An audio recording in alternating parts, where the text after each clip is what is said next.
Well, welcome everyone, and thank you for coming today to our council meeting this Tuesday, January 20th, 2026. We're going to begin by standing for the invocation, which will be conducted by Eric Morris, and also followed by the Pledge of Allegiance, Councilman Larry Breland. Okay, let's pray. Dear Heavenly Father, we do thank you for this day, and we thank you for all the things that you do for us, the ones that we usually forget to mention and thank you for. We thank you for your presence tonight. We pray that you would help us all to conduct our business tonight in a way that would be pleasing to you. We keep you in the center of attention tonight as that business is conducted, and I pray that you would flow through each and every one of us, that we would conduct ourselves in a way that's pleasing to you, and that you would be with us as we leave here tonight. And we pray these things in Jesus' name, amen. Amen. Amen. Attention, salute, pledge.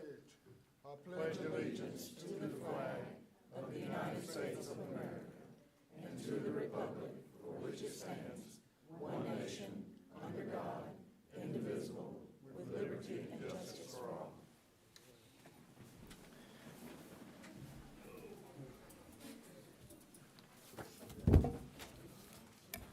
We have two recognitions tonight. Very proud to recognize our Picayune Memorial High School cheerleaders, 6A state championship. Roll Tide. So we're going to call them up here. Okay. Okay, this certificate of achievement is proudly presented to the Picayune Maroon Tide cheerleaders. 2025 Mississippi High School Activities Association Class 6A Game Day State Champions. This honor recognizes dedication, teamwork, and excellence in contributing to a state championship and brought pride and distinction to our city and our community. And it honestly does. It's a lot of pride. So. Do you have that list? I do, yes, sir. But also, we want to say, not only we have the most beautiful and talented group of young ladies, we have the greatest coaches in the state of Mississippi, and we're thankful for y'all. All right.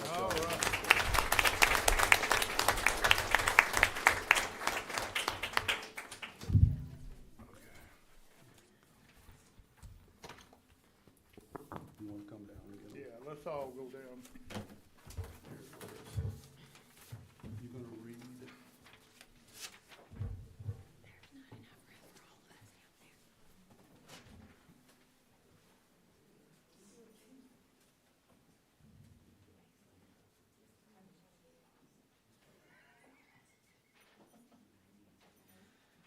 Okay, we have our captain, Kinsley Gray.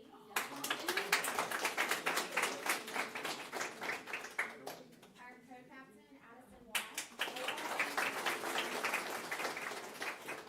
Elijah Buckley. Holly Hill.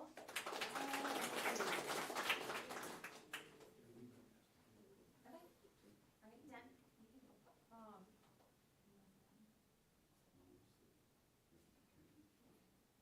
Devin Kraft. Parker Johnson. Addison Ruffin. Chloe Campbell. Adeline Smith. Keegan Archer. Kenya Badon. Maylee Woodard. And Destiny Kirby.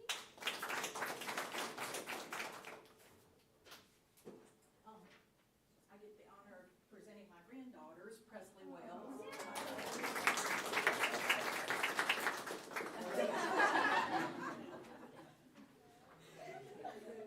Can I get the honor of three young ladies? Miss Cameron Hayden, my great niece.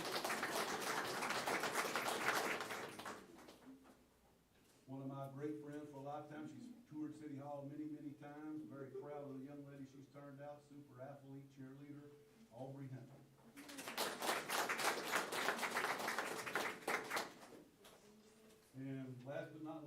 granddaughter, Abby Miller.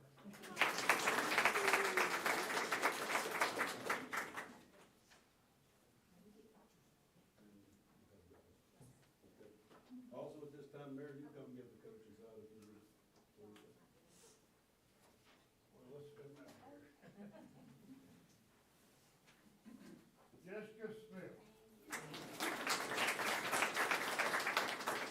Caroline Nicholson. Okay. Present that to her. Thank you. And just want to congratulate every one of you. We thank you what you do. You put Picayune on the map. That's what we're trying to do here. And so we thank you for all your hard work, your dedication, and just being a great team member. We're glad to have you tonight, and thank you. Thank you from the bottom of my heart. Thank you. Councilwoman Stevens would like to say a few words. I have been to nationals with these young ladies twice. Orlando, ESPN Center in Orlando. And I can say that these girls, these young ladies, I should say, are the best of the best.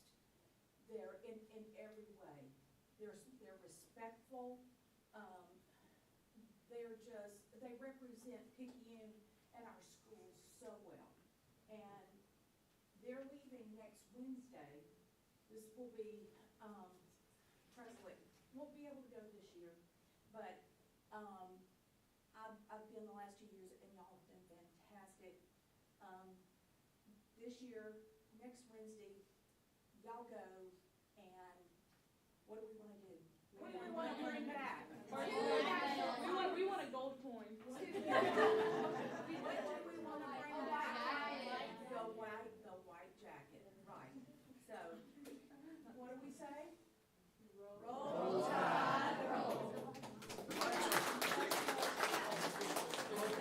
Did anyone else?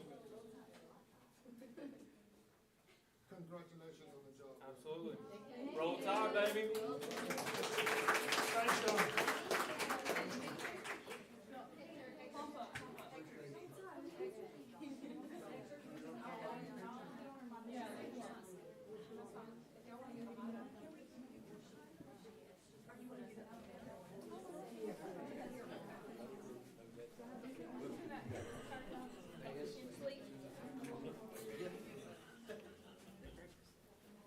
I don't want you standing there, you make me look bad. That's exactly what I'm doing. Come on, Mr. Mayor. You can get, yeah, y'all can get there.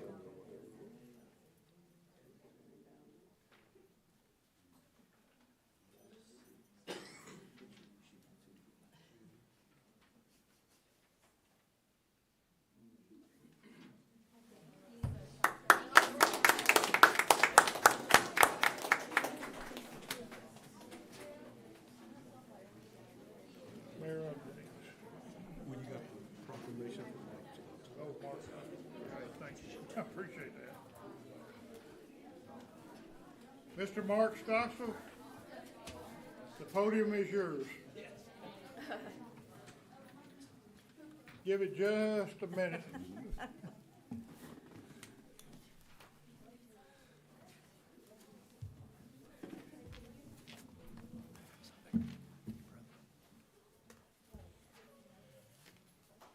Mr. Mark is going to read a proclamation, CRNA week. Is that correct? Yes, sir. Okay. I'm going to use my iPad because for some reason these days I've got to have a 48 font and my glasses. So. Hey, I quite understand. Yeah.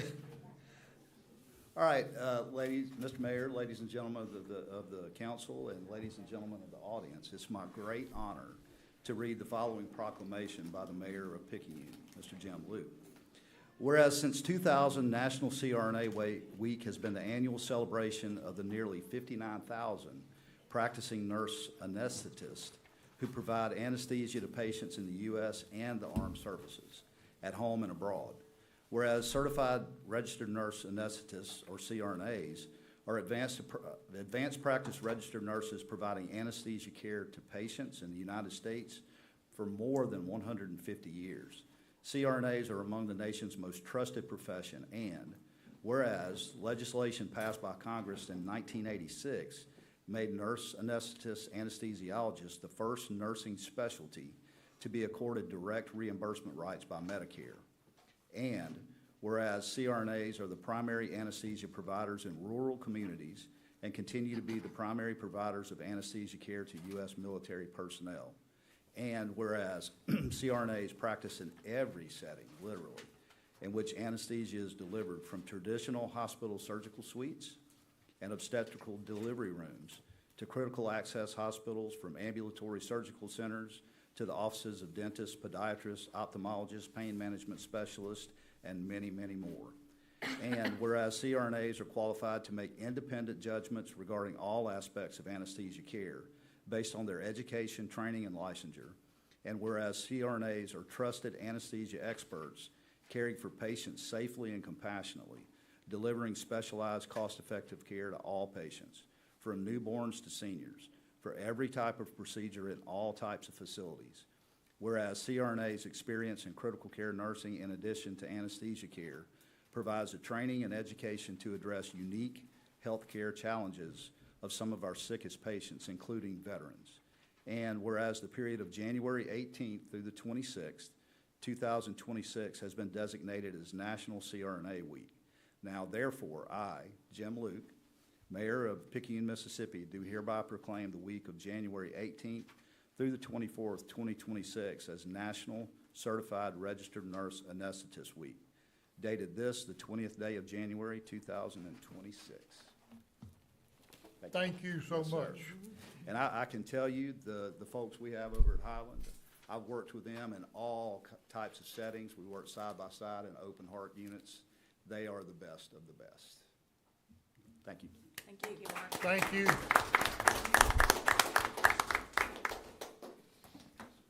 Thank you, sir. Thank you. Thanks, Mark. Okay, under mayor updates, I will deliver the mayor updates tonight from the podium rather than from up here, and I would ask that Eric Morse join me at the podium for a presentation of our 3-year proposed plan. And tonight we will be voting on just the plan, not individual projects, because the projects it'll have to be determined, the cost factors and anything else, where the money's coming from, and we'll involve Mr. Albritton in that. But I'm gonna walk down here.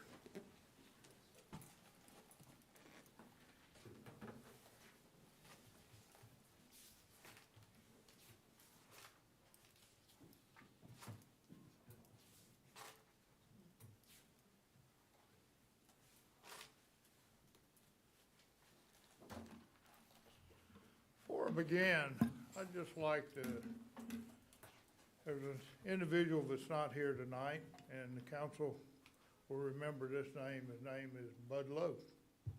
And Bud Lowe has been coming to these council meetings for about as long as I can remember. And I think Bud Lowe is going through some health issues right now and can't be with us. And I just want everybody to lift him up in prayer. And he's just a really great man in our community. And so just pray for him as he goes through, treatment for a serious illness. And he's just wonderful. Supports this council, supports the community.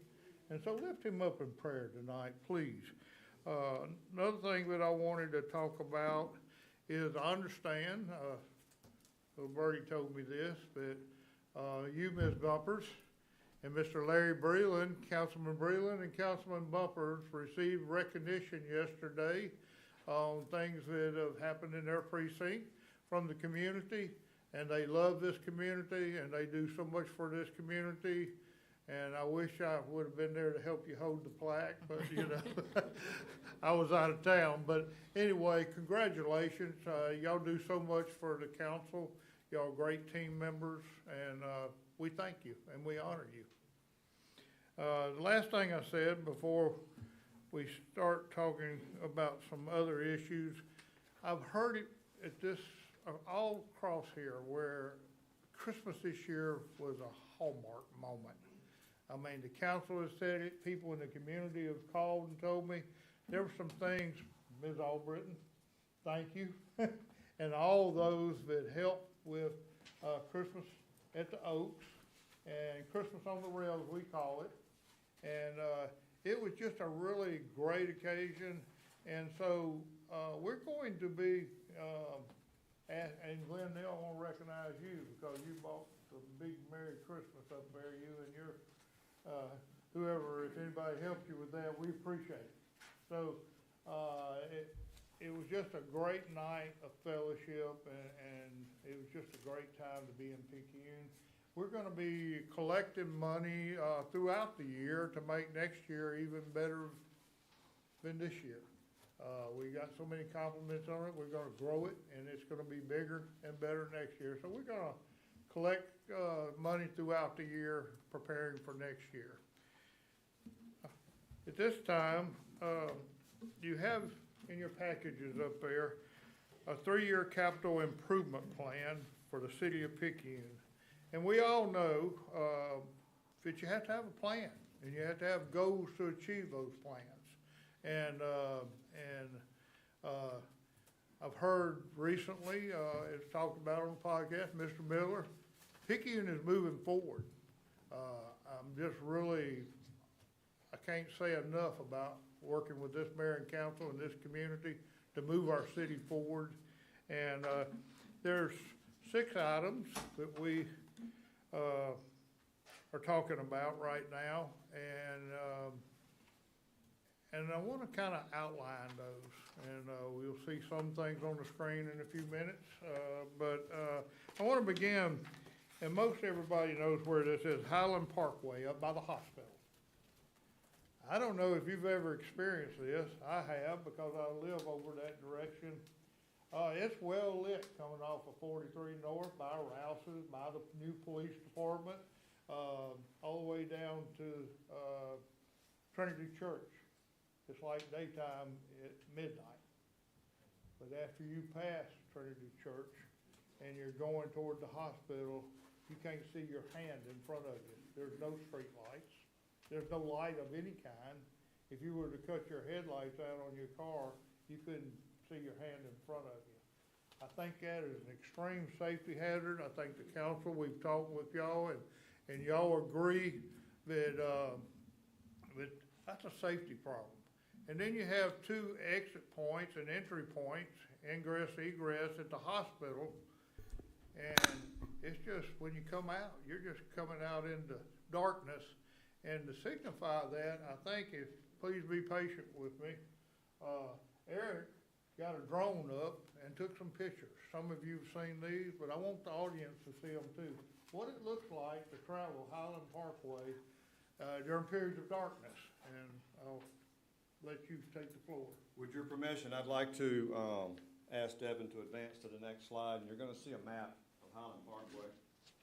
And I'm going to try not to get in anybody's way, but currently there's 15 streetlights on Highland Parkway beginning at the Highway 43 North end.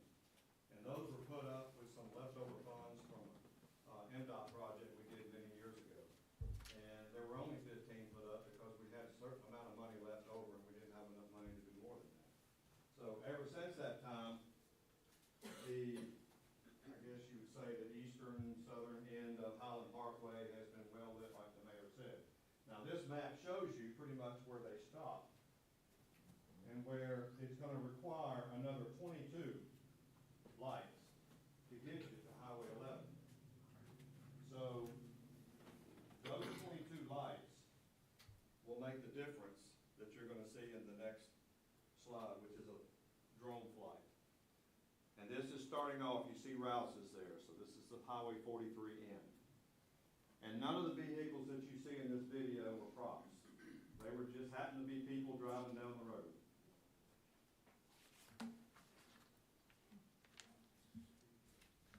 Looks pretty good right now, don't it? And there you go.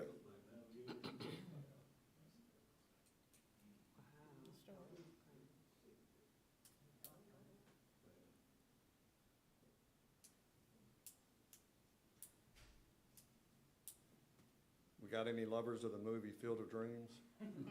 Because it looks like in the end of the movie where you see the stadium lights in the distance. That's our hospital. And straight ahead is the intersection of Highland Parkway with Highway 11. The drone's going to get there, and then it's going to kind of pan back around and let you see the darkness one more time. Highway 11, and around toward the hospital.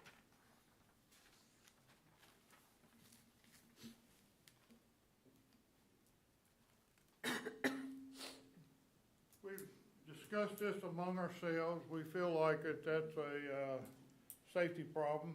In addition to that, if you recall, I don't know how long it's been ago, a few years ago, we got a grant to put a sidewalk in from almost up by the police department all the way to the hospital. And then there's a walking track around the hospital if somebody wanted to attend that. But I wouldn't recommend in periods of darkness walking down that sidewalk, because you can't see 1 foot ahead of you. Can't see, and that sidewalk does get used a lot, and Councilwoman Turnage knows this. A lot of people walk around that way by the police department and walk in them, and that's fine in daytime, but after dark, they're not gonna be able to do that, you know, and so, we thought we wanted to bring that and show you, that clip. And, one thing I noticed when I was watching it, and I know we all noticed it, the exits to the hospital, like I say, ingress, egress to the hospital, it's pitch black when you turn out onto the road. It's an accident waiting to happen, you know, and that's only gonna get more of a problem in the future, because there's all types of things looking at that area about coming to that area, you know, whether it's a business, where that area is beginning to develop. And when you develop that area, it just, it's gonna bring more people. And then, we all know Highland Parkway, if you're coming from north of there, is a cutoff. They don't drive down the Claiborne Hill light and then back up if they're going to hit the interstate. And now we're planning a frontage road for the future. It's a cutoff for people to get to the other side quickly without having to go down to the light, like I say, down by McDonald's and places like that. So, we're not voting on this tonight, but we hope that we, later, when you're up, we vote on the plan, just the plan. I think, we need to vote on each project that I'm gonna outline tonight individually, you know, and then we have to have what it's gonna cost or what grants are available to seek some of this, and, so it's, that's kind of where we're at, but, you know, talking about the safety problem in the hospital, I thought it was important, and I discussed it with the council here, and they agreed, and I went up and I met with, the CEO of Forest General Hospital, in Hattiesburg this morning. Eric accompanied me at 8:30 this morning. We went up and we took the video up there and said, hey, this is a safety problem. And usually what we do, we try to partner with somebody on, whether it's a grant, like I say, or a partnership with a business or things like that. And even, not only is it a safety problem, and people could be injured in that area like that, you know, it was just something that we felt like the hospital should know. And they were gracious enough, the administrator, his name was Jeff Cooks, he indicated to me that he plans to take it to his board on Tuesday to see how they might contribute to this, putting lights on Highland Parkway. And of course, Mr. Albritton, I'll let you speak if you wish, if there's anything to talk about finances or anything like that. But I feel like it was a very productive meeting, and I think it'll go a long way in helping us finance the lights for the future. Are you in agreement with that? I agree. Okay, all right. And so, did you have anything else you wanted to mention till we move on to the next, Okay. Councilwoman Stevens had requested to put a sidewalk from Highway 11 north and 43, and I think you, wanted it all the way to Audubon, which That's right. takes it all the way up there. Then you got sidewalks across the street coming down Highland, already, and that's a lot of sidewalks in that area. But you can speak to this better than I can. How many times have you seen people walking on 43 north, or Sycamore, whatever you wanna call it, where the sidewalk's going? How many people are walking or running in the roadway? Daily. Yeah, and so that's quite a danger to our constituents and everything, so we wanted to take a look at that. And I'll let you, if you wanna speak to that, you know, I know that, we wanted that part of the plan. And we like for that plan, just like with the lighting, not to be done 10 years or 20 years from now. We'd like to start that right away. So, we're working hard to support that. And where will the, money be coming from?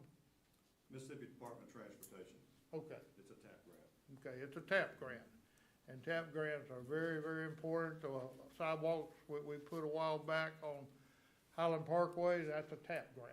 And so it's being done, you know, we always are looking at the taxpayers. They don't need any more taxes. We need to do these projects like this if we can get people to contribute in some way. Third thing is the Jackson Landing Road and Sidewalk project.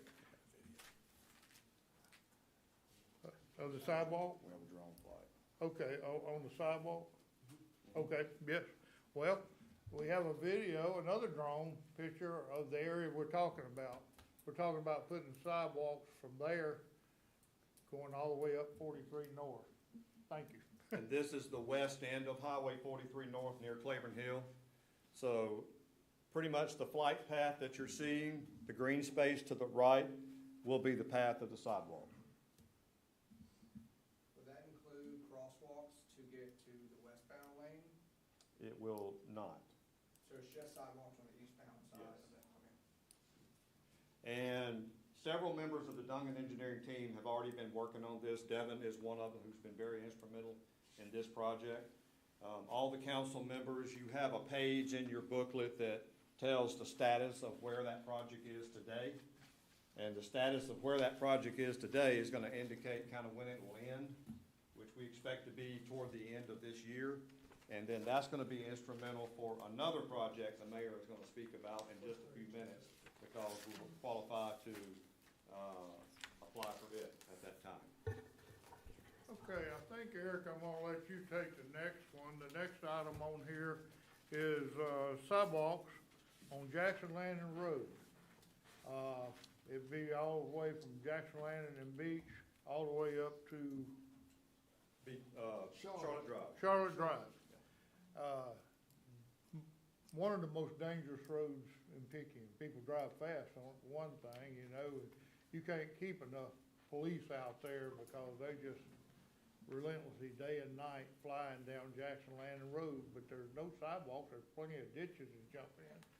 But, and people have been hurt in the past on this road. And I'm gonna let you take the lead with the video on that. So it's a little, this path from Charlotte Drive to Beach Street is a little more than 3/4 of a mile long. This has been something that's been, very important to Mr. Larry and Ms. Lynn for several years. I remember when I served as Public Works Director, this was a very important project that she wanted me to work up an estimate on. But it's not gonna be a cheap project, but it's one that's needed. Now, the drone flight that you're gonna see in just a few minutes, it's kind of sped up, so the vehicles aren't really going as fast as it makes them look like they're going. They're still going fast, I guarantee you. And if you're a pedestrian walking down that section of Jackson Landing Road, you better be careful.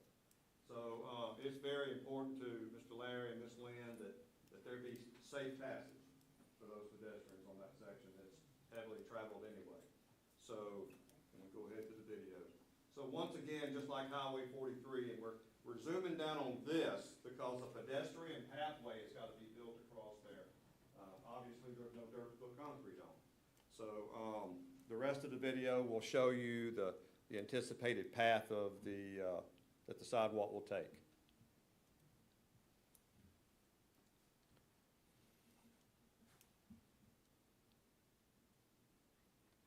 And I think it's easy to see why the north side of the road is chosen. There's plenty of right-of-way there. You don't have the tree lines as close. And the reason why it was important to describe the status of the sidewalk project on Highway 43 North earlier is because the city anticipates this would be a perfect candidate to apply for another TAP grant, and it would be. It's got everything to do with the safety of the pedestrians in this area, and that's what those TAP grants are tailored to.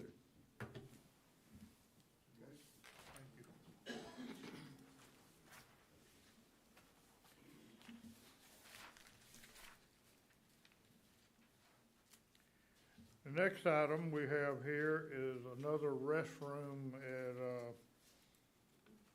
Friendship Park. Harvey, if any of y'all want to speak to that, but we know how many thousands of people go through Friendship Park, and it's needed, and I'll say this, and I don't know if Clyde Deese is in the room, but Clyde Deese for Lower Pearl Valley Foundation, I don't know how many restrooms they've built us, but give him a pat on the shoulder if you know him and you see him, because we built them at Mildred Mitchell, Leola Jordan. We built some before at Friendship Park. We built a lot of restrooms and everything. And if you go to the park for several hours, you know, that's a good thing, quality of life thing. And so anyway, we will reach out for a grant like we have in the past for that. And if we can get a grant for that, there'll be another restroom at Friendship Park. You don't have to walk quite as, I'm sorry. Okay, we've got another flight. Oh. There you go. You can. Well, the only thing that I was going to say was Trevor Adams, the Parks and Recreational Director, has made the plea very clear of the need for a bathroom in this facility, and this is fields 1 through 4, and I believe the city manager chose the location. The location was a traffic cone that the flight began and will also end at. Don't the turfs look good? Very good.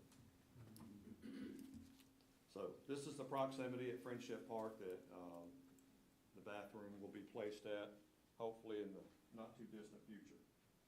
Yeah, speaking of how nice the artificial turf is, synthetic turf, I know that, you know, Councilwoman Stevens, Councilwoman Turnage, I think contributed heavily ARPA money to make that happen. They did. And that's been a big, big improvement.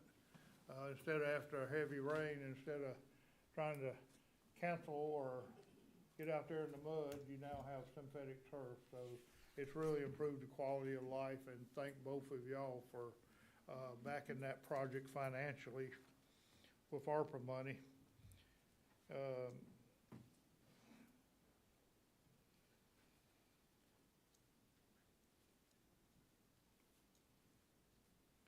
The annexed areas, do you have a video of that? We sure do. I thought you would, so step We have right back up here. We have a map. Oh, I'm sorry. We did have a video for this, and I'll tell you why it's removed. It is simply just the map and not a video afterward. So the city was looking at the possibility of putting utility infrastructure in the previously annexed areas of the city of Picayune. Those are identified on this map with the red borders: Ryerson Road, Rouse Road, Patrice Road, Dickerson Road. So the city, it's important that the city doesn't want to force city services on anyone, nor do they want to waste the taxpayers' dollars. So the intention here is to take a look at all of the areas that were annexed that need city services brought down them, and bring them down the ones that the residents desire to have them on. So that will be the plan of action going forward, to survey these areas, not like a surveyor would, but to send a letter out and request participation desires on those who live on these roads. And then based on the reply they get, strategically plan which ones can be done that the funds allow. Okay, thank you. Just backing up for a moment on the first project that we mentioned, the lighting project, I know that Councilwoman Turnage, that's her precinct, she had several conversations with us about that, making sure that people were safe to move up and down Highland Parkway. It's important. All the folks sitting up here have had, they've had a lot of conversation with the city manager, about that, and, do you have anything, Harvey, or, okay? Just 100%. 100% team effort, that's what I wanna say, it's a team effort. Let's see here, I know that probably many people in the room have heard about a frontage road development. And the frontage road development is basically, if you know where Paul's Pastry is, and if you're like me, most of you probably know where it's located, where you can get a good king cake. Right across the street, there's property there. Usually in football season, there's a peanut man there, so boiled peanuts. But anyway, we want to put a frontage road, I call it the I-59 North Frontage Road, correct? And go all the way to the creek on that side. And that frontage road is to bring jobs, it's to bring, businesses, sales tax. That's what we have to operate on, sales tax in Picayune. It's gonna be something that I think is gonna be I call it an economic corridor. And so I think it's gonna be good for the future of Picayune for a lot of reasons, so property tax, sales tax, and all of that. And it's not affecting this downtown at all because, I think we all love the downtown. It's a charming place. We're proud of the downtown. People enjoy coming downtown to our events and our street fairs and all of that. So it's gonna be but people wanna be located where they can see the interstate. They like to locate, where they can be seen, whether it's, and so the signage is gonna get better. We've been talking.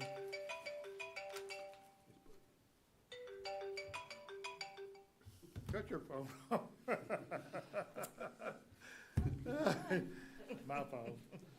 But anyway, but things are really going good there. Frontage Road, I don't know, I can't recall, because I've been in Washington DC along with the council here, 4 times maybe, more.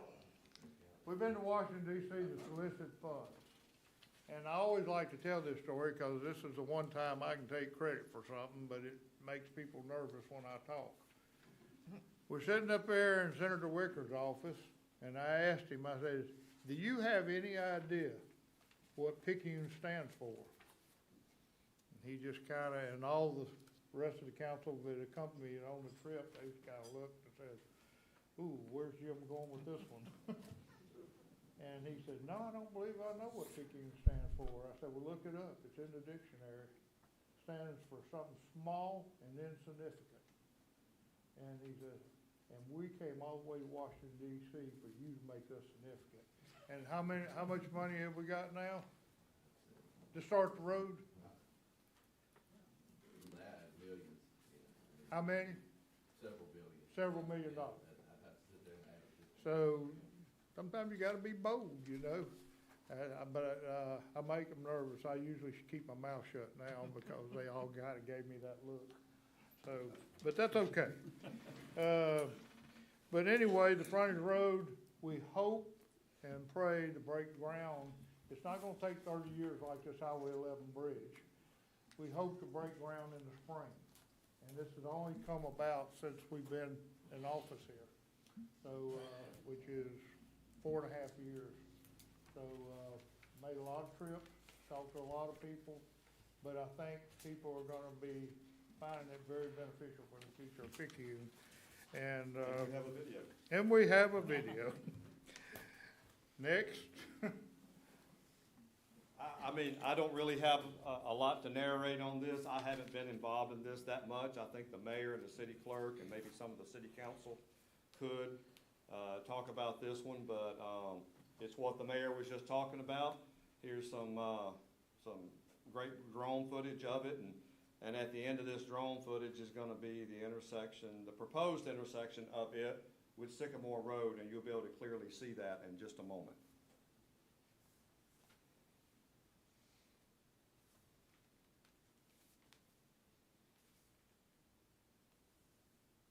Anyway, we really believe, we've talked, I think April, May, we'll break ground for it. I'm not gonna tell you when it'll be finished, but I think we'll be started on that, and I think that'll be prime choice property. I'm not gonna say what businesses, I'd take a Chick-fil-A, but, you know, I think that, I think a lot of businesses will wanna be on that interstate.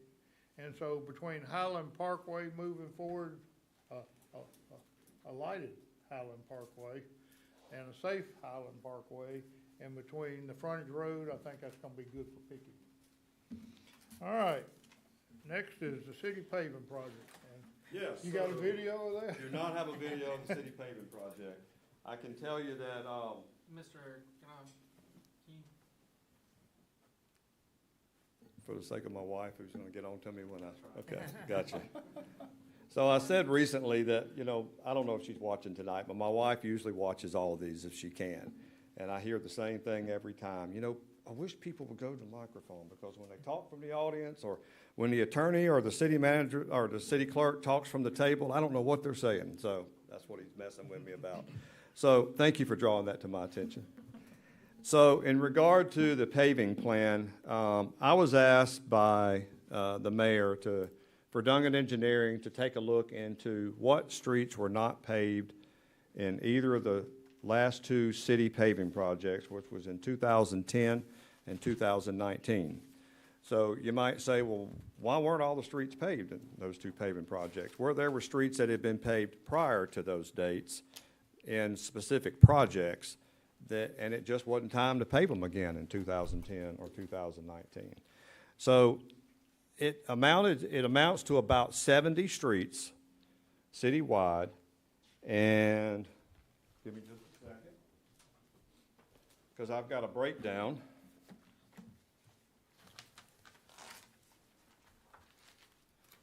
That per council district. So of those 70 streets, there's 25 in District 1, 12 in District 2, 11 in District 3, 7 in District 4, 14 in District 5. Just go slower? Yes, sir, I'll be happy to. District 1 has 25. District 2 has 12. 3 has 11. 4 has 7. 5 has 14. So the lower number of streets means more of the streets were paved in 2010 and 2019 than the other districts. So with that, we made an assessment of those streets, and we did a preliminary assessment of their condition, and that can be found in the spreadsheets that's in your booklets that were provided to you tonight. And we have those streets listed in alphabetical order and in order of districts. So, you know, funding is something to be determined at a later date, but it was important to the mayor and the city manager that we identify streets that have been the longest in not being paved, and we establish some kind of plan going forward for that.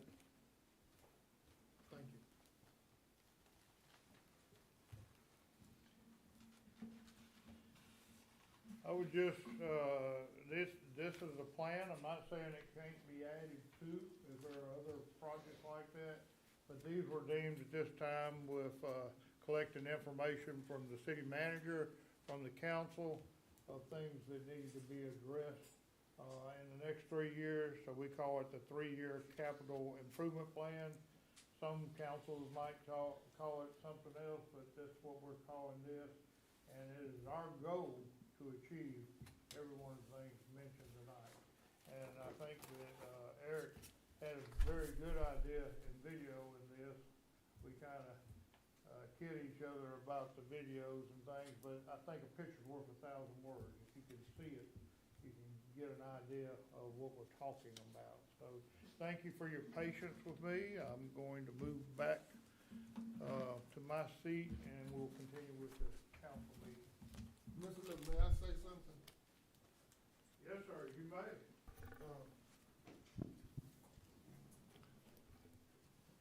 On that section of Road, Jackson Landing, and out toward Ponderosa, that's something, like Mr. Luke said, Lynn and I have been working on for years, but what's near and dear to me, several years ago, on the opposite end of that street, there was no sidewalk.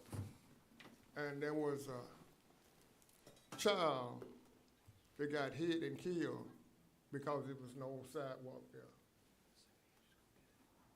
And after that happened, there was a sidewalk put there. And, you know, we can't undo the past, but that's a very dangerous section, and there's other very dangerous sections throughout the whole city. And some of you will probably remember that, but, you know, this is one of the things. So hopefully a TAP grant or something will allow us to do something along those lines, because it is very dangerous. And those of you that's not familiar with it, I would encourage you, if you just went and drove down the street, you'll see exactly what it is. Thank you. Thank you, sir. Okay. One thing that I failed to mention, but I'll mention, we look for partnerships. You heard about going to Hattiesburg this morning. We're forming a partnership with Forest General. I know we've had partnerships with the Board of Supervisors to pave Jackson Landing Road. I think it was Donald Hart that was involved in that. And we continue to look for ways with the Board of Supervisors. We're partnering with Lindsay and the Board of Supervisors on putting signage up near a Chaffalai saying, professional signage, saying where the tech park's gonna be, saying where the Arboretum is, the senior center. And so we're moving forward with that. We're working with Lindsay, and I've been keeping Sid in the loop on that with any monies we might have for economic development. So thank you. City manager report? None, thank you. Consent agenda. May I get a motion to approve the consent agenda? So moved. Motion by Councilwoman Stevens. May I have a second? I'll second. We have a second by Councilwoman Turnage. Any discussion? All in favor, aye. Aye. Any opposed? Motion passes. Approval of the docket. Item 1, do I have a motion to approve the docket?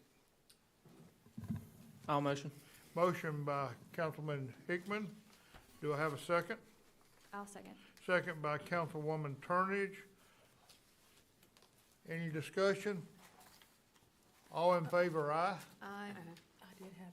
I'm sorry, That's I okay. didn't hear That's you. okay. Oh, Let's hold up just a minute. If you've got something, well, it's I'd just, like to hear it. well, it's,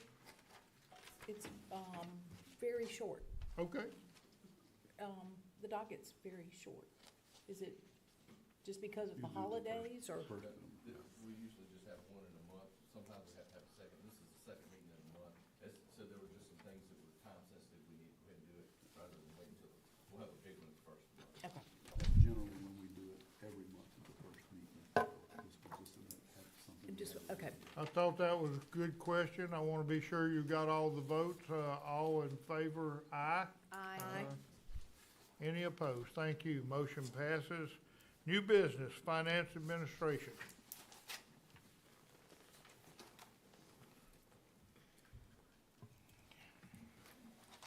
Number 1, consider a request to approve addendum number 3 to extend time of professional services contract between City of Picayune and Pickering Firm Incorporated for the strategic initiative projects.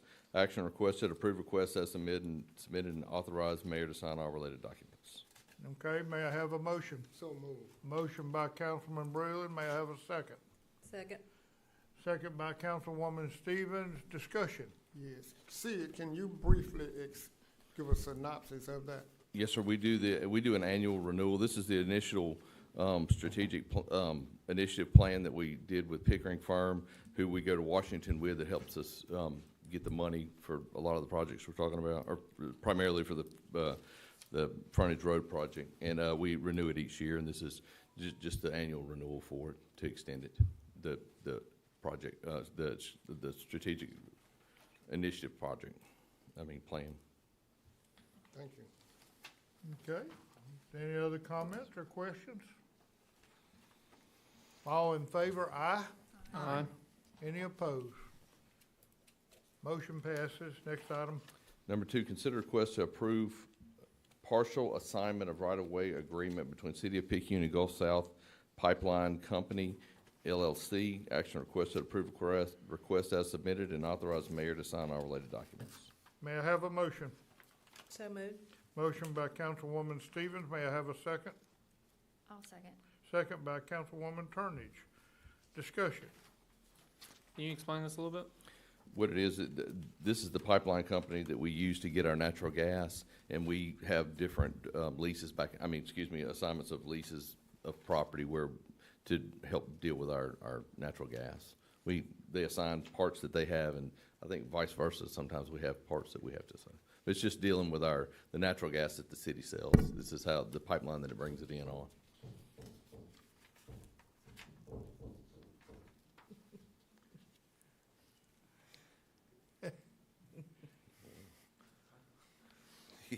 Okay. So we're just giving them right to They're giving work us on- right of way on this. Yeah, no, we have different right of ways that we share, and this is just an update on one.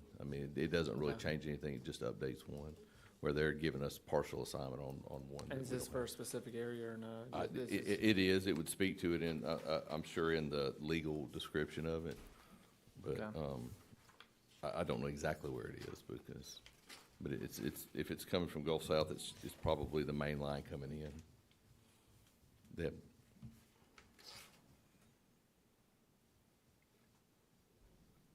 Or is that complete your comment? I think so. Okay. doesn't really change anything. It's just, one of these routine business things we have to deal with. Does anybody else have a comment on item 2? All in favor, aye? Aye. Any opposed? Thank you. Item 3. Consider request to approve resolution and send letter to our congressional delegation requesting an increase of $10 million to our authorization for a total of $15 million authorization in our WERDA 2026 Section 219 environmental infrastructure for water and wastewater infrastructure, including stormwater management projects, and also request a programmatic change to Section 219 program patterned after Section 592 program. Action requested, approve request as submitted, and authorize mayor and city clerk to sign all related documents. Okay, may I have a motion? So moved. Motion by Councilwoman Turnage. May I have a second? I'll second. Second by Councilman Hickman. Discussion?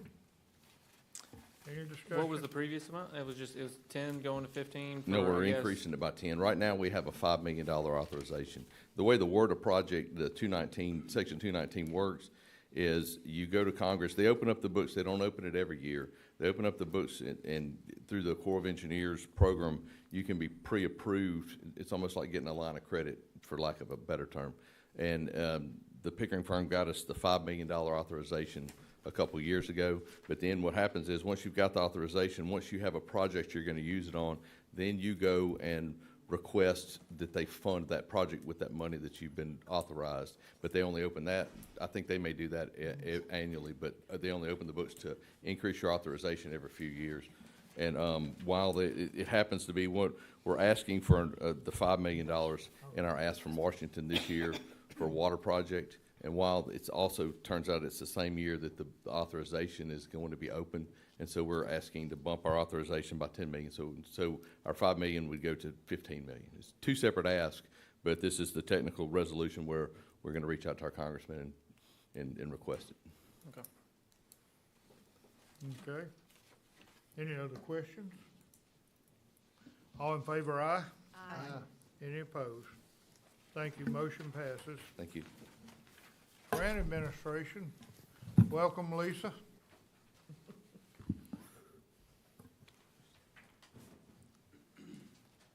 Do you have a video, or? Not today. Consider a request to approve out-of-state travel for Lisa Albritton to McLean, Virginia for the Welcome Home Mississippi program on February 20th through 23rd, 2026. Action requested, approve request as submitted. Okay, may I have a motion? So moved. Motion by Councilman Brewer, may I have a second? Second. Second by Councilwoman Bumpers. Discussion. Lisa, would you mind not necessarily explaining, but what you told us about the last time you went and how those that were in the meeting or whatever with you were really surprised, I guess I should say, about what we offer here in Picayune and Pearl River County? And Mississippi in general. So a lot of people in other states don't realize that we're very tax-friendly for people who are retired. A lot of people wouldn't give us the time of day because they think Mississippi, ooh. But when they finally get to speak to us, they realize, you know, that we do have a lot of good things going on in Mississippi. We get to tell them about our different cities because there's 14 of us, I believe, still, different cities that are certified through MDA for this program. And so when you're there, you get to talk about not only Mississippi, but the city that you come from. So we talk about different things in our area. For us, for Picayune, we are the most southern city that is one of the actual cities that's in this program. So for me, I get to talk about everything that we've got going on all in Pearl River County and then also on the coast. So to me, it ties in when you get to say, when you come to Picayune, you have the option of jumping on our Amtrak and going anywhere just about that you can think of, you know, in that line, and you can come right back. You can go to New Orleans for the day, come right back. A lot of people don't realize we're that close to New Orleans. We're very close to Hattiesburg.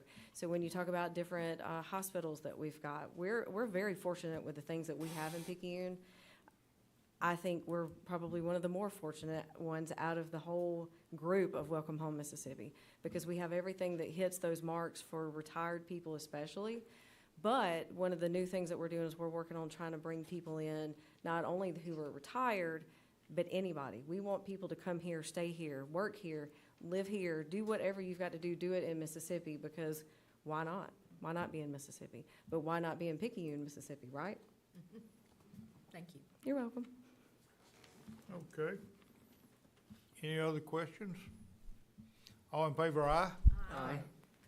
Any opposed? Motion passes. All right, Next well, item. I'm going to talk about Christmas for a minute. Huh? I'm going to talk about Christmas for a minute. Consider request to accept the following for Christmas on the Rails and city holiday decorations. Cash donations from Bendewald Maintenance for $2,500, Coast Electric for $500, and the $50 tree sponsorships from the SBCA, Crosby Arboretum, Corinth Baptist Church, Goodyear Baptist Church, and Brody's Barkery. We also had in-kind sponsorships from Mossy of Picayune for a petting zoo, and that was about $400 that they paid for that petting zoo. Dungan Engineering for a trackless train, and that was about $700, I believe is what you said? $750. And then the donation of a Merry Christmas sign from Glenn Neal, which was about $250. Action requested, approve request as submitted. Okay, may I have a motion? So moved. Donations are always accepted. Yes, You'll sir. take it, huh? All right, all right. Councilman Breland makes the motion. Do I have a second? I'll second. Second by Councilwoman Turnage. Any discussion? All in favor, aye? Aye. Any opposed? Thank you. I did have one thing I want to mention, and I guess I'll direct this at Mr. Miller. I want to be sure we'll be collecting donations all year because we want this to be the best Christmas on the Rails and hallmark moment in history, in Picayune history. I want to make sure that the money funnels through and our chief financial officer, our city clerk, does it need to come to Lisa or you, or for the Christmas program? Any monies donated? I want to be sure. Usually Taylor's on receipt. Taylor, okay. I just want to be sure, because I'm not going to, I'm not going to entertain taking any money. I would prefer that go to where it needs to go to, but I want to make sure we're handling that right. All right, Taylor. All right, thank you.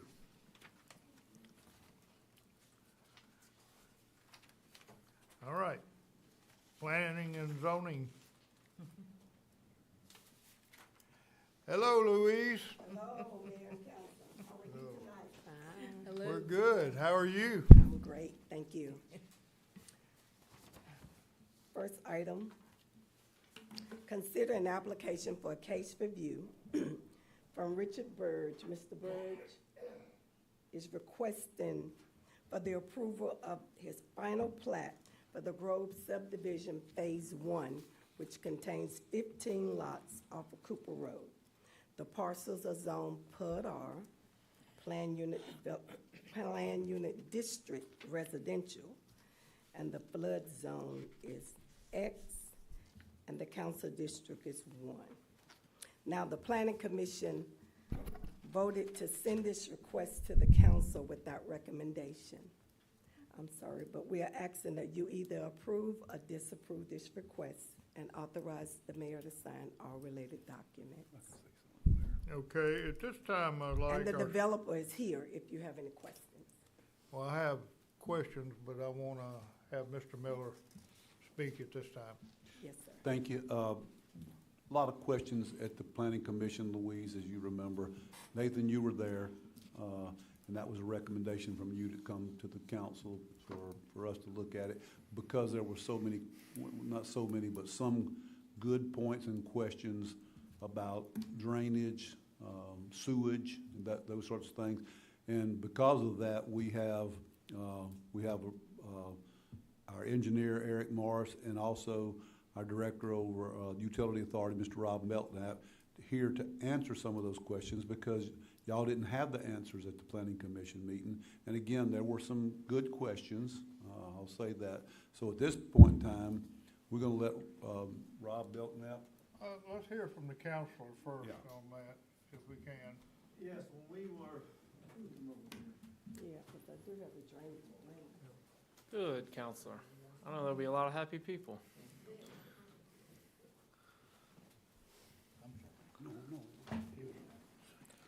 May it please the council, so I was present at the meeting last Tuesday evening, and of course, it was just, because of sickness, Mr. Burge couldn't be there.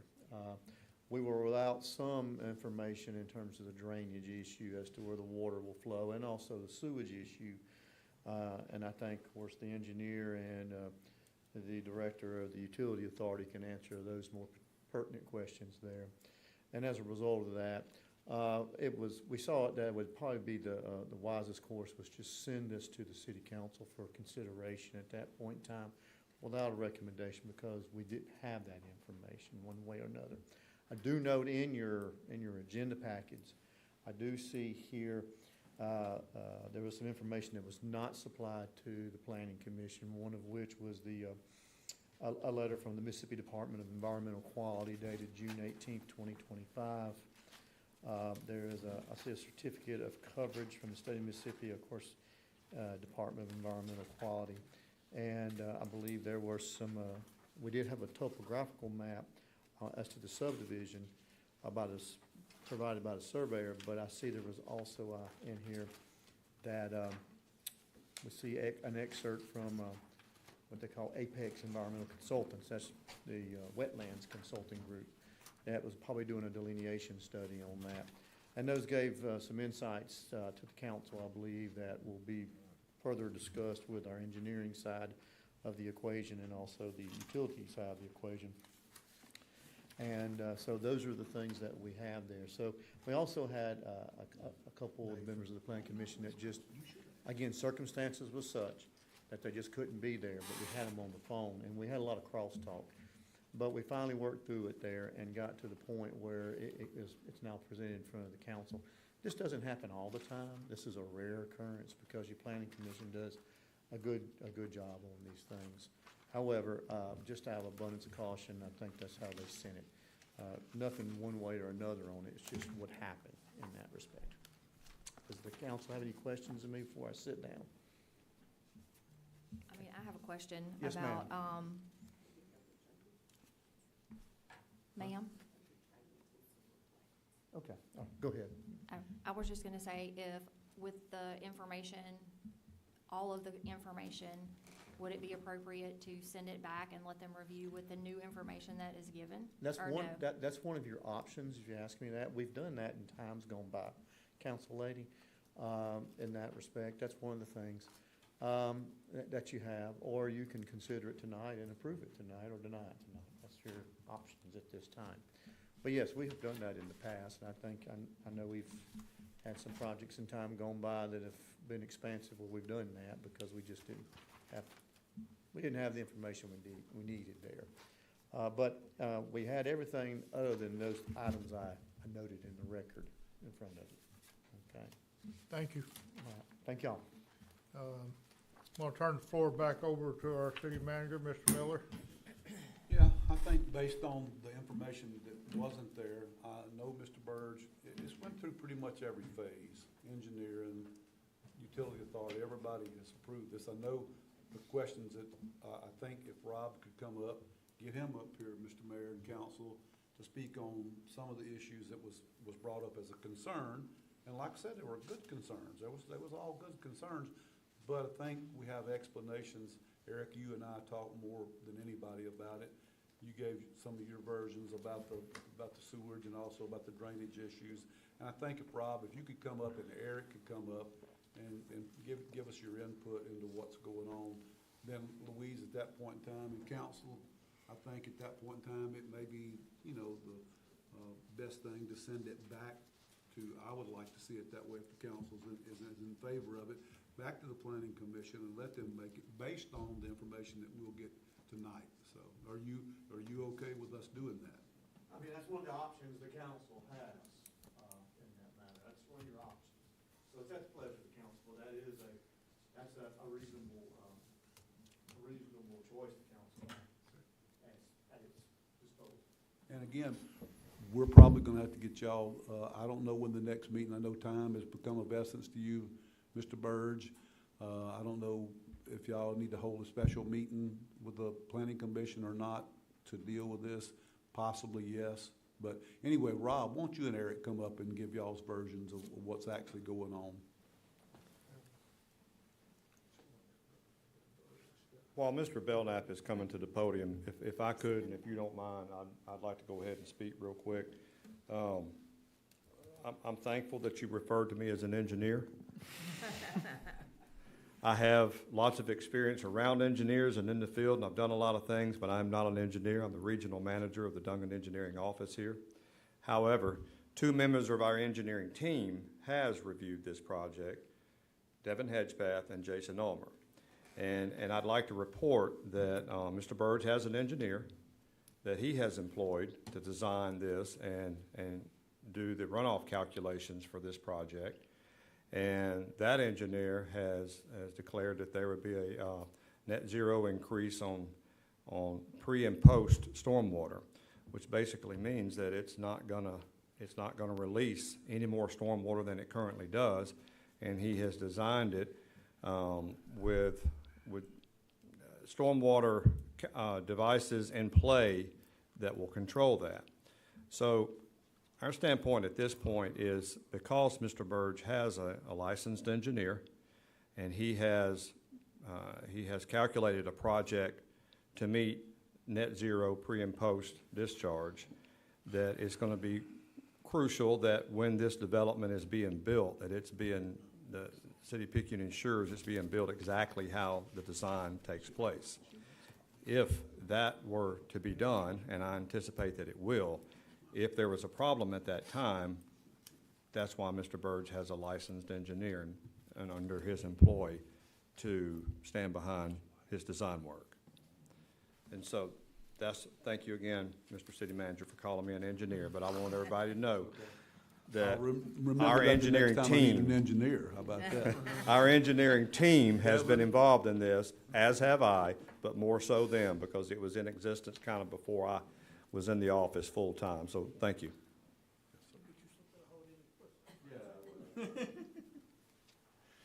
Good evening. I appreciate the invitation for this evening. I'm suspecting that the pump station at Cooper Road is probably the biggest concern that most folks have. It was a concern for me when this project came up because of the capacity of that wet well that's there. And for those that don't know, the manhole that's in the middle of Cooper Road is actually the top of the wet well. So anytime we do any operations or any kind of maintenance on the wet well, we've got to shut off that portion of Cooper Road because we've got to operate right in the middle of the road. So that one is a concern for me. With that in mind, what we had discussed with Mr. Burge when he came into the planning for this was that his system was going to have to be pressurized for the 15 homes that he's looking at right now. In order to support that, I was not going to have it added to the wet well that's already there on Cooper Road.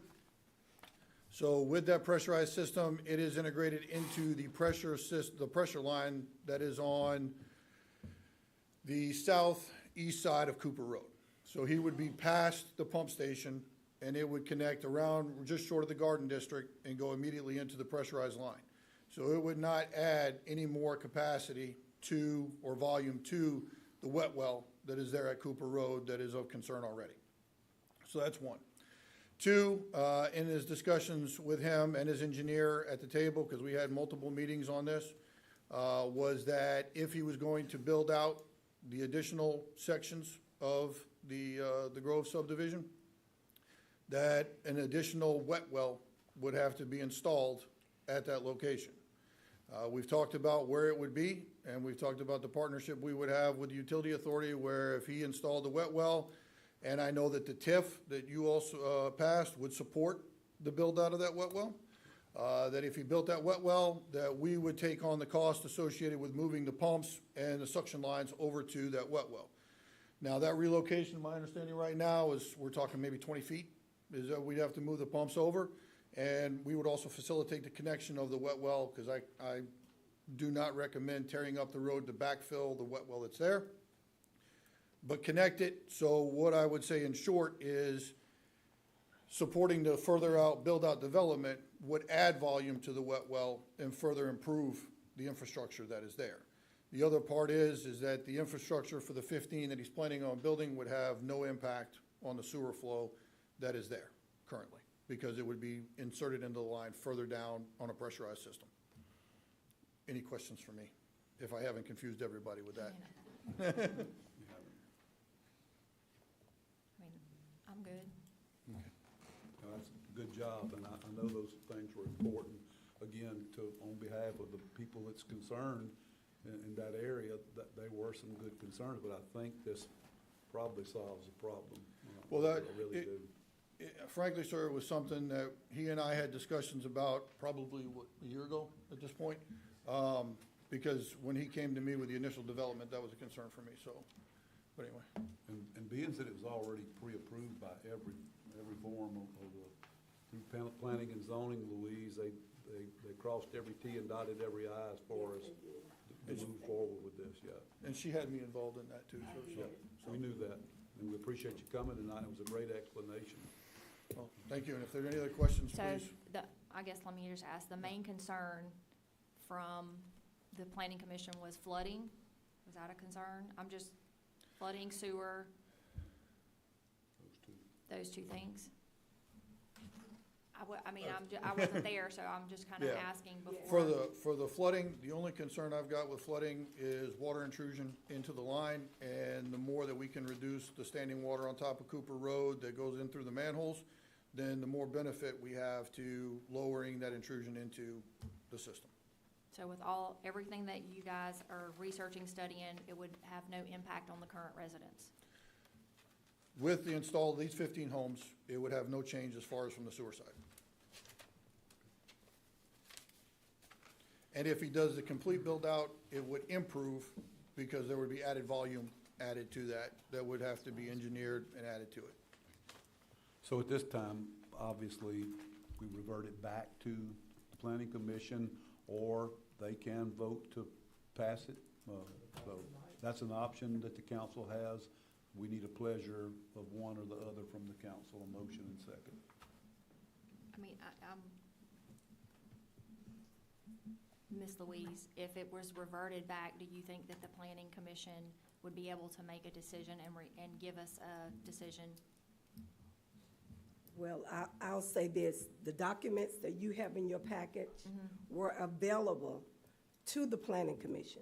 I didn't have them in their planning commission book, but I had the drainage plans, I had the showing how the burn he had put in for the water to flow, all of that was available at that meeting. But no, I didn't put them in their book because it was just, this project has been going on for years, and it was just so big to bring those things to you, so I took out what I thought would be important to you guys, because I couldn't bring the entire big file in here in order for y'all to see what has happened to this point. But all of the documents that you have and the drainage plans, I bought those. I bought how the house is gonna sit on, all of that was available to the planning commission. So, I mean, I don't mind what you guys do, because you guys are the voice, but the only thing it's gonna do is make the developer wait a month. Thank you, ma'am. What's your recommendation? No, I'm being serious here. You're over the department, you and Barbara over there. What is your recommendation based on what the attorney said, based on, now we have the information, and then I'm not saying that's what we'll do, but I need to know what your recommendation is.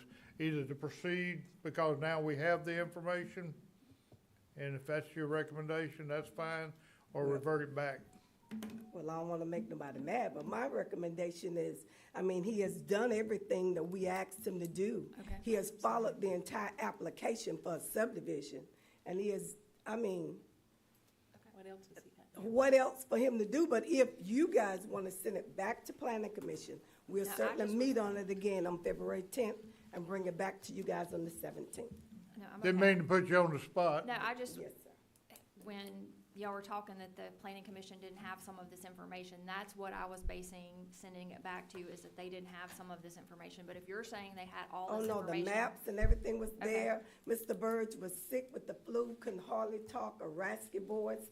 I got him on the telephone and had him talking to the Okay. people with concerns, and some of those people may be here, you know, Good. who have some questions, but I put him on the phone and I tried to get, you know, them to understand. The attorney was there to lead and direct me the way to go.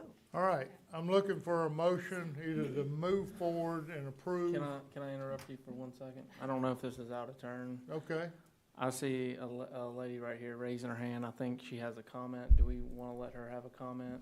I don't know who she's with. okay. She was at the meeting Yes. last Tuesday night. Yes, Okay. ma'am. I'm sorry. Should I address you from here? You can, Yeah. you can. You can't say the boss. Thank you for the opportunity to speak. My name is Charlene Wilson. I live in Garden District subdivision. Uh-huh. And our concerns in the subdivision were those two issues that were brought up to you tonight, drainage and sewage. Our subdivision consists of 29 lots, and it's a horseshoe-shaped subdivision, and two of the homes at the southern end, a tip of the horseshoe, already have drainage issues and require a pump for it to adequately supply the services to their home. The eastern side of our subdivision is bordered by the interstate.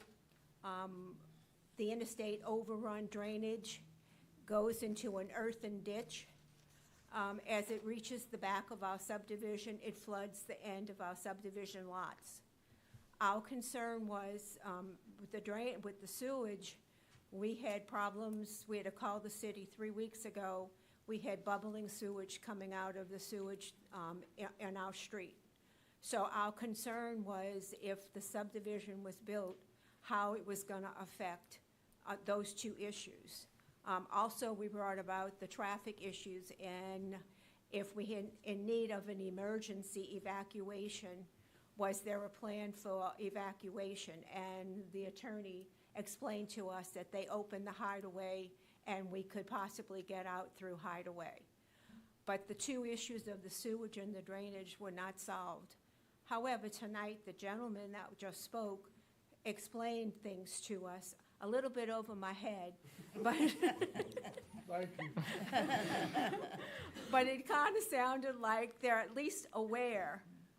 And that's all we can ask, is that when you make arrangements to improve and grow Picayune, that you consider those of us that are already here and not encroach on our privacy or amenities. So that was our concern, and I appreciate the fact that you all allowed me to bring it to your attention. We can't possibly expect you to fix a problem if you're not aware that the problem exists.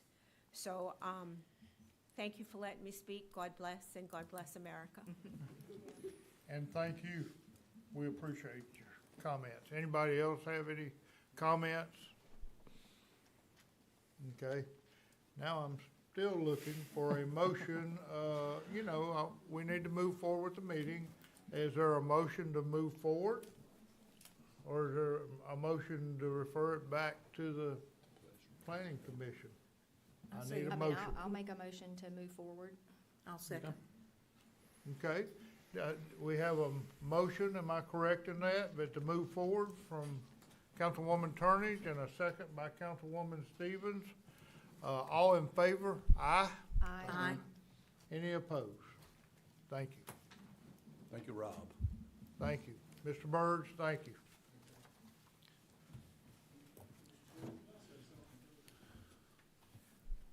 Yes, absolutely. This is my community too, and I'm not gonna do anything harmful. I love living here, and one of those homes that'll be built up there, is planning on being my private home. And I'm not gonna do anything over there to harm y'all subdivision. If it means not developing the rest of that property in the back, I won't develop it, I'll do something else. If we get into the 15 homes, and we see if there's a problem, we'll restructure at that time. But I have spent almost 3 years on this project with my engineer alone. Spent countless hours with the city engineers. We've gone over it multiple times. And I want y'all to know that I live here too, and I'm not gonna do anything to harm our child. Thank Thanks. you, sir. Thank you. Okay, we're moving on. Our next item.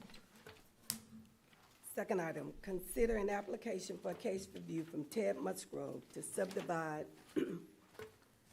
PIN number 22022, located in Roseland Park subdivision, from one lot into 3 conforming lots.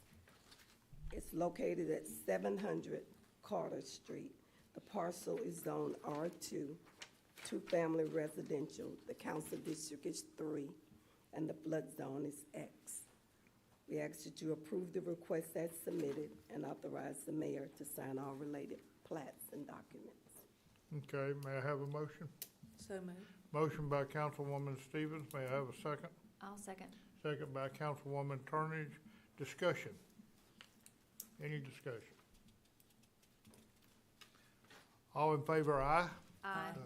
Any opposed? Thank you. Thank you, Mr. Musgrove. And your other half? My engineer's not here, but I'll thank you. Yeah. We're glad to have y'all with us tonight, though, both of you. All right, item 3. Consider application for case review request from Joseph and Allison LaFree to combine 2 parcels located off of 3rd and Idlewild. And they want to subdivide those 2 parcels. They want to combine the 2 parcels and then subdivide them into 5 parcels. The flood zone is X and the council district is 5. Okay. Do I have a motion? On item 3. I'm sorry? I'll motion. Okay, we got a Sorry, I'll motion from Councilman Hickman. Do we have a second? I'll second. Second, Councilwoman Turnage, discussion. Yeah, where exactly is this? Across from the Math and Science Building, that empty, woods right there on Third Avenue, where the math and, what's that street? Juniper and Third Avenue.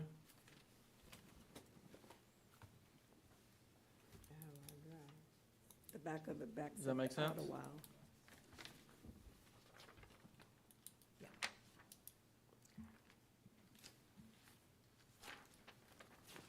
Yes. Okay. Or, do we know what are they gonna build those out? Do we know? Well, the developer is here tonight, but they stated that they're gonna sell the 4 lots that's gonna be in the front, facing on Third, and then they're gonna save the bigger parcel for themselves to do something with their family later. But the developer is here, and you could certainly speak with them about what they plan to do. Yeah,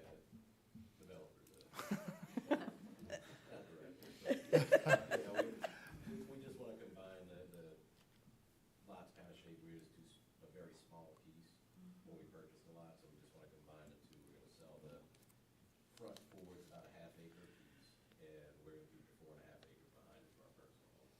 Okay. But it'll still be residential, correct? That's what Yeah. I was gonna say, it's Yeah. all Still gonna be residential. single-family dwelling, Okay. R1, single family. Okay, we've had a motion, we've had a second, we're having discussion. Is there anything else? All in favor, aye? Aye. Any opposed? Congrats. Thank you. City engineer. Request approval to apply for the Mississippi Department of Wildlife, Fisheries, and Parks, MDWFP, Recreational Trails Program for the City of Picayune Skate Park Project, and adopt the resolution establishing the conditions for the acceptance of grant funding and conditionally authorizing funding in the budget. Action requested, approve request as submitted, and allow the mayor and city clerk to execute the official funding resolution document. May I have a motion? So moved. Okay, I'm gonna give Ms. Bumpers the motion and give Ms. Turnage, Councilwoman Turnage, the second. And discussion. Any discussion? So tonight, this is just to apply. Yes, Okay, just and to adopt apply that for it. resolution that followed it. okay. Any other comments before we vote? All in favor, aye? Aye. Any opposed? Thank you. Number 2, request approval to award the support structure at the Oaks at Crosby Commons project to the lowest and best bidder, Holiday Construction LLC, in the amount of $154,962.50. Action requested, approve request as submitted, and allow mayor to sign all related documents. May I have a motion? So moved. Motion by Councilwoman Stevens. May I have a second? I'll second, but have. Second by Councilwoman Turnage. Yeah. Discussion. Explain this to me, the support structure, what do you, The restrooms? okay. Support structure, I was It- thinking it- like, it- Yeah, it got the more name support building, structure early on in the project when it was previously part of the MDOT grant. okay, and this is coming from a grant? The bathrooms are coming from the financing of it? It's coming from? No, he can talk about where the financing is coming from. That's the PRPA, It's a grant, I mean, Lower Pearl River Valley. so it's a grant, okay. Yeah. All right, thank you. That's all. Okay, is there any further discussion on the restrooms? Not the sports structure, the restrooms. Sports They're the same structure? Yeah. Well, I finally had to get past all the pedestrian shelter, which is, I don't know, a gazebo or whatever, so I'm picking up on all the language there. Put in parentheses, restroom. All right, any questions about this? Any comments? All in favor, aye? Aye. Any opposed? Thank you, sir. Next. Item 3, request permission to adopt a 3-year capital improvement plan. Action requested. Approve request as submitted, please. Okay, may I have a motion? So move. Motion by Councilman Breland, may I have a second? I'll second. Second by Councilwoman Bumpers, any discussion? Yes.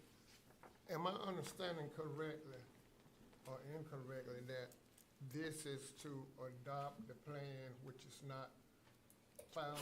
This is like. That's correct, that's very what we wanna correct. do, so, and In don't. other words, Okay. until we know what it costs and where the money is gonna Okay. come from, nothing's approved tonight other than the plan itself, to have a plan. And then when it does, the funding does come in, that's when we get back and decide and do whatever. Correct.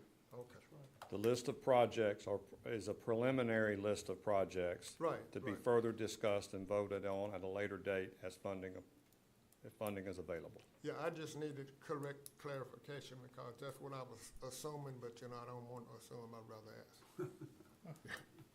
But Thank I wanna mention one thing, and that was a good question you had, and a comment you had, but it's just like, I'll assume that we're gonna be applying for a water tower, in the future because of we need, stronger, distribution up on the north end and of course the frontage road is gonna require that, and so, you know, that could be added to the list if funding was available. Sure, I mean, you know, it's the pleasure of the council. Currently, there are 7 preliminary projects on that list. Right. It could just as easily be 17. It could just as easily be 5, or it could be different projects. You're in the driver's seat as far as which projects are on the 3-year strategic, capital improvement plan. No, Sid, you're in the driver's seat.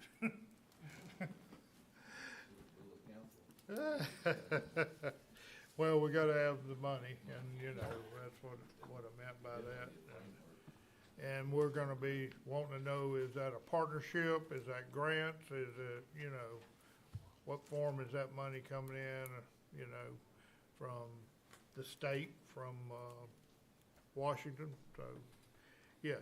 Okay, is there anything else on that before we take a vote on that? No, sir. All in favor, aye? Aye. Any opposed? Fire Department, Thank you. thank you. Consider request to surplus and sell at auction the following vehicles and trailer. A, 2003 Ford F-250, unit number 289. B, 2004 utility trailer, unit number 293. C, 2006 Ford Expedition, unit number 324. D, 2008 Ford F-250, unit number 369. Action requested, approve request as submitted. Okay, may I have a motion? So moved. Motion by Councilwoman Turnage, may I have a second? I'll second. Second by Councilman Hickman. Any discussion? All in favor, aye? Aye. Any opposed? Motion passes. Thank you, sir. Thank you. Police, yes, sir.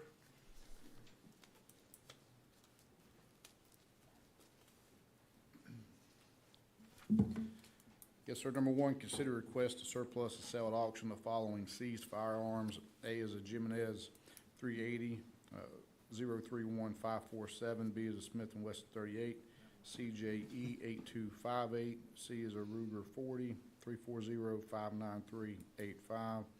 D is a Ruger 380, 371-892752. E is a Taurus 38, GB 11348. F is an H&R 32, 80-20557. G is an RG 22, 1809531. H is a Kel-Tec 9mm, R8P48. I is a Davis 380, NAP 235013. J, RG 38, 0234770. K is a Smith & Wesson 9mm, PB2 3730. L's of Raven 25, 939866. Action requested is to approve request as submitted.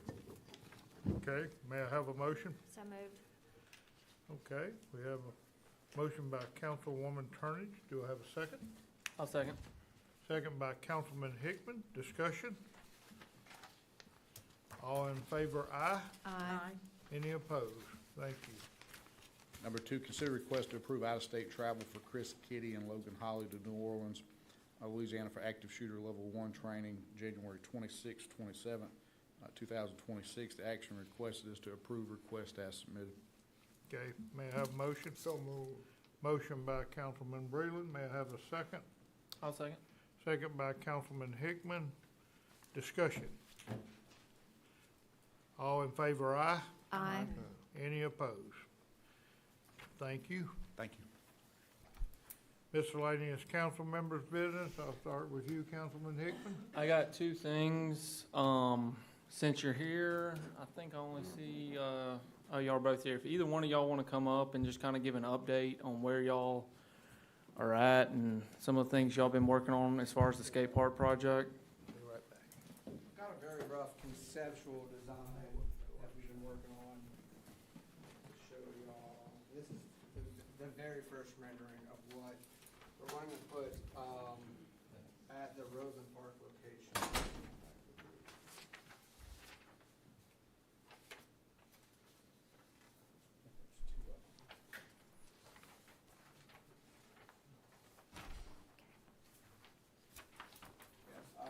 As far as it goes, Devin has, from what I understand, the land is good to go. It's on the city's behalf. There's nothing tied to the land anymore. And all the survey and all is completed. As far as the grant goes, I think the deadline of the grant is October for our match, which isn't gonna be an issue for that. And we've already been in contact with the designer and or constructor that's gonna do it, and everything's green with him as well.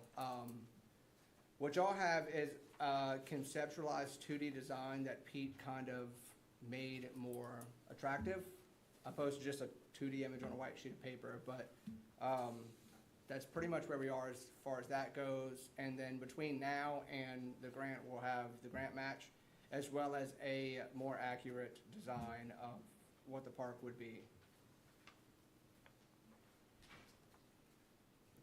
Want to add anything? I'm just excited, that's all. I mean, I gotta get a helmet because I already bought roller skates. Come on now. Do you have any questions? Anybody? That's good. It looks good. thank y'all very much. I really appreciate y'all working with us on this project and us partnering with y'all. It's gonna be a great thing for our town. I look forward to seeing it come through all the way. So thank y'all. Me and Jacob really appreciate y'all. Absolutely. Thank you. Absolutely. Can Chief Abercrombie, if I said that right, I'm great with words. Can you give an update on like the burn building? I know we talked, approved that and different things like that. What stage we're at, the importance of it, So, and your thoughts? Well, for the first time, we can actually stand up here and say, you know, this has been a project that we've been working on for years, like for me, 2 positions ago. But, so 4 or 5 years we've been working on this project, trying to raise the funds, through different ways. We graciously, was given, money through our representative, Representative Wilkes, you know, gave us some money to help fund the project, along with Mr. Sid, his clever banking, you know, and so we gained interest on that money, right, once we received that money. And then we also allocated some money to the project itself. So the first time we can proudly say that we have the funds to do the project, which is really exciting. Then, you know, once you have the funds to do it, did I do that? I was about to say, that guy's gonna get mad at me. So, you know, where we're at now, it is somewhat of a complex project, because there's only 10 to 12 contractors that build buildings like this inside the United States, maybe less than that, you know. And so it is it's an item where under legislation, we have to put to bid, but you almost have to get a particular scope of work to make sure that the contractor that bids on the project is able to complete that work, right? So that's kind of where we're at right now, trying to get with the different builders and get a scope of work. And then, then we'll take it to Mr. Nathan and kind of move forward with the project there, figure out how we're gonna bid the project, and then hopefully break ground, once we, reward those bids. Do you have I know this is a very broad question. Do you have like a time frame of when y'all think y'all will have all that, like the bid will go out? We do not yet, but there is an expiration date on the money that we received, and so we'll definitely have to break ground on it this year. For sure. Okay, that answered my question. Yes, sir.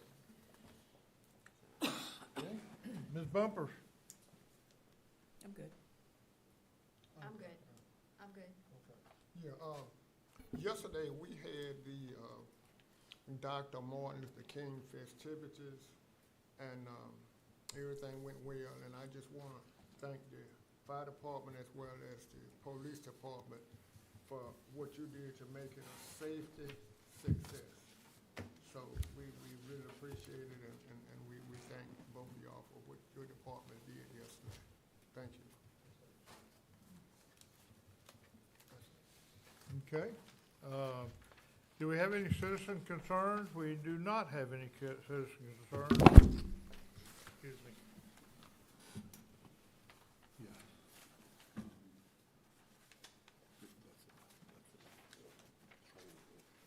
Oh, okay. So, okay, I see we had something on here. Do I have a motion to go into closed session? So moved. Have a motion from Councilwoman Stevens. Do I have a second? I'll say. Or Oh. give it to her. Okay, goes back to you. And we have a second by Councilman Hickman to go into closed session. Any discussion? Who's that? Any discussion?